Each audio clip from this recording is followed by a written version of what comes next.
Hello friend, સ્વાગત છે તમારું મારા કુકિંગ બ્લોગમાં।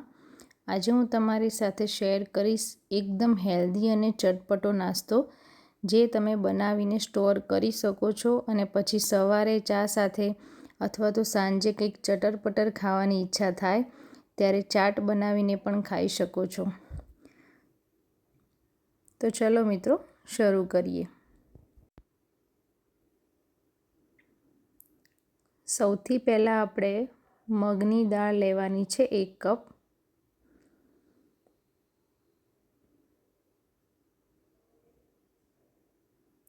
દાળને આપણે સરસ રીતે વોશ કરી લઈશું।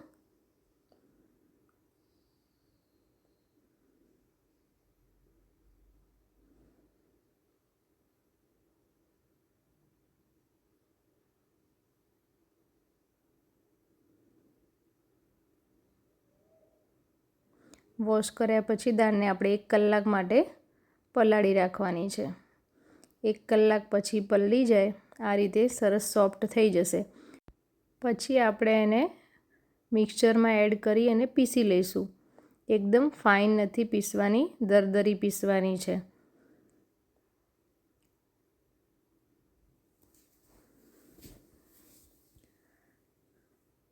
દાળ પીસાઈ જાય એટલે આપણે એને એક લોટ બાંધવાનું વાસણ હોય એમાં એને કાઢી લઈશું અને પછી આપણે એમાં મસાલા એડ કરીશું। સ્વાદ અનુસાર મીઠું, 2 ચમચી તલ, અડધી ચમચી હળદર, થોડી હિંગ, 2 ચમચી કસૂરી મેથી અને ચીલી ફ્લેક્સ અને 2 ચમચી આપણે એમાં ચોખ્ખું ઘી એડ કરવાનું છે। હું અહીંયા એડ કરવાનું ભૂલી ગઈ હતી, મેં પાછળથી એડ કરી દીધેલું છે।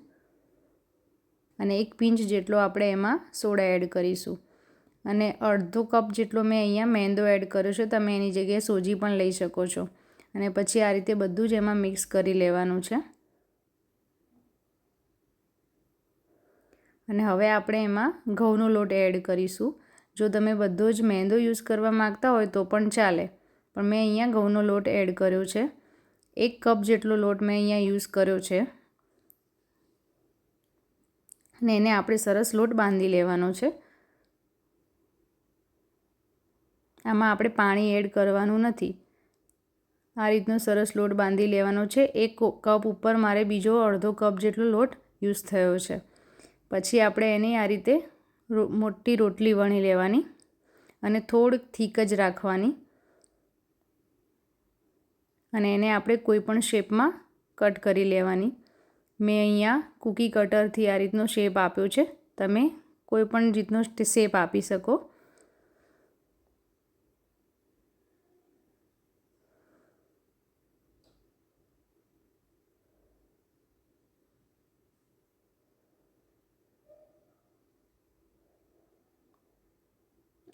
મેં આ રીતનો શેપ આપ્યો છે। બીજો મેં રાઉન્ડ શેપ પણ આપ્યો છે। આ રીતે ગ્લાસનો યુઝ કરીને તમે આ રીતે રાઉન્ડ પૂરી જેવો બી કટ કરી શકો।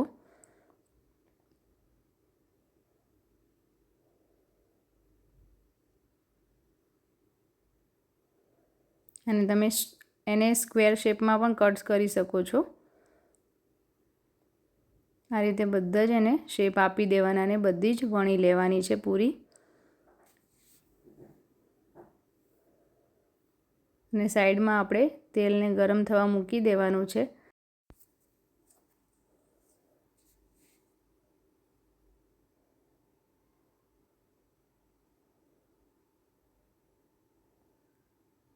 તેલ એકદમ મીડિયમ ગરમ થાય એટલે આપણે એમાં બધી જ પૂરી એડ કરી દઈશું। તેલને એકદમ વધારે પડતું ઉકાળવાનું નથી, મીડિયમ ગરમ રાખવાનું છે અને એમાં આપણે એકદમ ધીમા તાપે એને ફ્રાય કરીશું।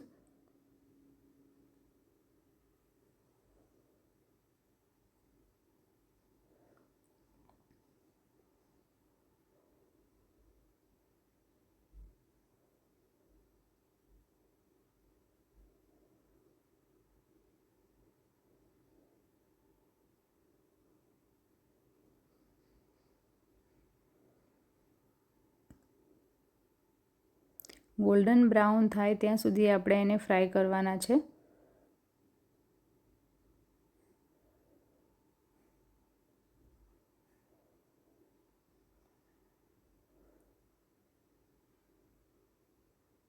હવે આપણે એને કાઢી લઈશું.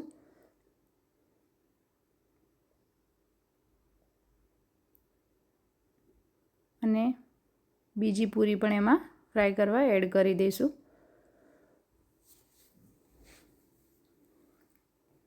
આ રીતે આપણે બધી જ પૂરી તળી લેવાની છે.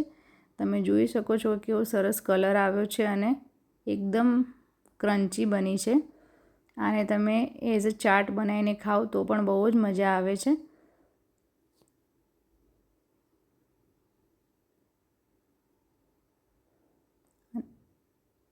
અહીંયા મેં એક પ્લેટ ચાટની પણ બનાવી છે.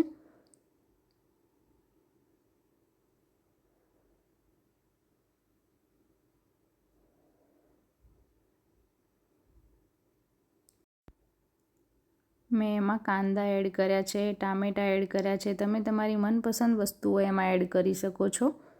બોઇલ બટેકા પણ એમાં એડ કરી શકો છો.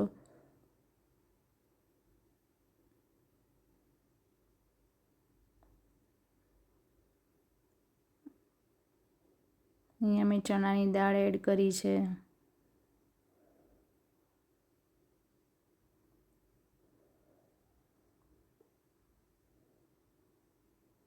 ગળ્યું દહીં એડ કર્યું છે.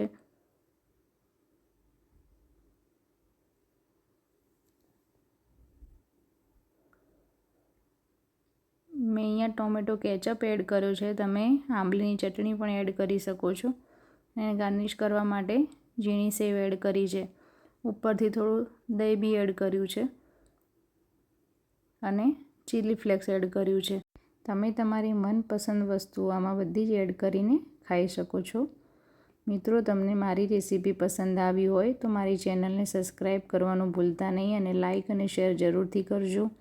આપણે મળીશું નવી રેસીપી સાથે. આવજો. બાય. Take care.